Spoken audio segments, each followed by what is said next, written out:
You know that feeling, right? That rush of panic, that knot in your stomach just at the thought of speaking in front of a crowd? Yeah, you are so not alone. It's one of the most common fears out there. But here's the good news. It is absolutely conquerable. So let's dive in. We're going to map out a clear step-by-step path to turn that fear into some real, genuine confidence on stage. This quote from the Stoic philosopher Epictetus, it really just nails it, doesn't it?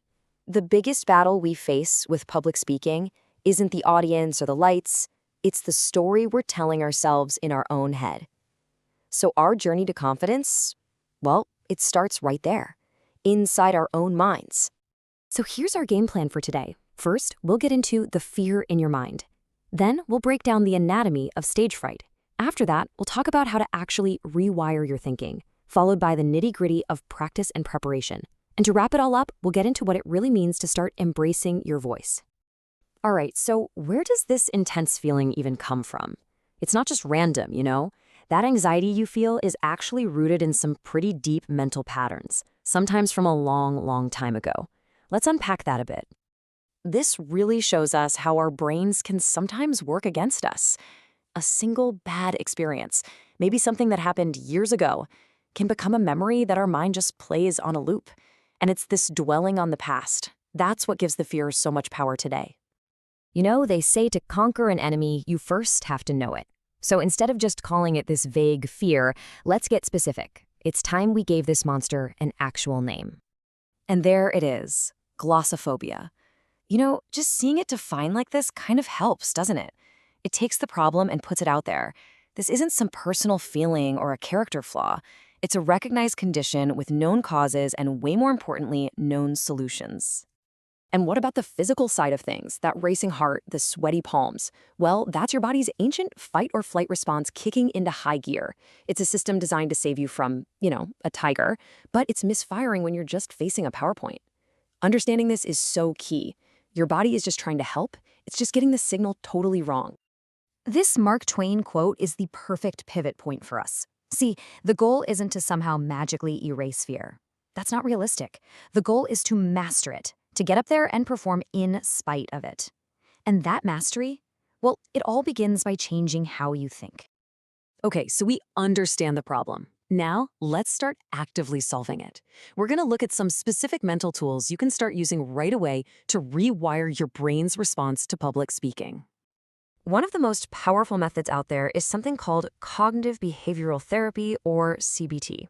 Basically, it's a super practical way to catch those negative thoughts in the act and consciously replace them with ones that are more realistic and a lot more positive. Let's see how that actually works. This is the core of CBT in action. Our brain's default setting might be that chaotic, tangled thought, I'm going to make a fool of myself. But CBT teaches you to consciously step in and reframe it. No, hang on. I am prepared for this. I am capable of this. And the amazing thing is, doing this over and over actually forges new pathways in your brain. Another really powerful technique is exposure therapy. Now, that might sound scary, but the idea is to just slowly desensitize yourself to the fear in really manageable steps. Don't go trying to speak in a stadium tomorrow. Just start small, the mirror, then maybe a couple of trusted friends. Each successful step builds your confidence for the next one, proving to your brain that this situation is not, in fact, a tiger attack. Dale Carnegie really said it best, didn't he?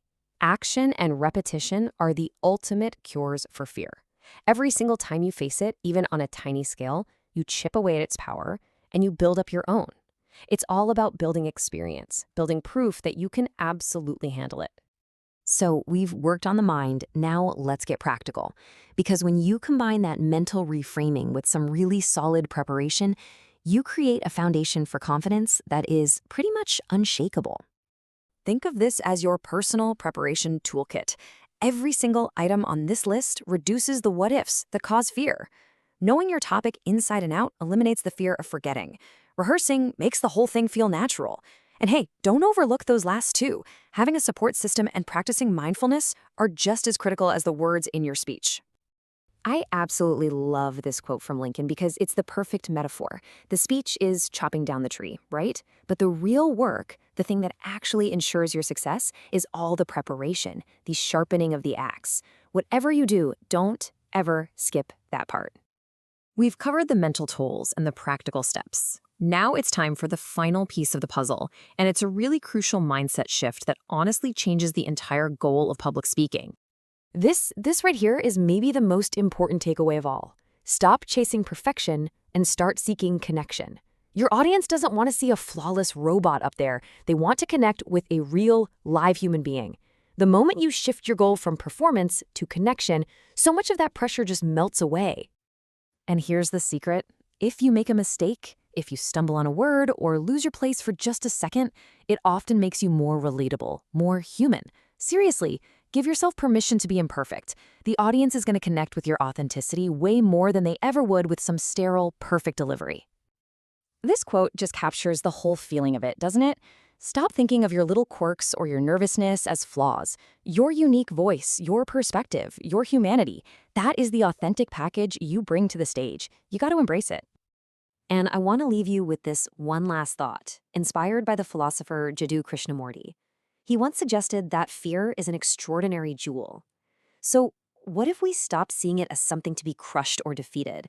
What if instead we saw it as a signal, a source of energy, something to be held and looked at and truly understood? Because when you change your relationship with fear, you really do change everything.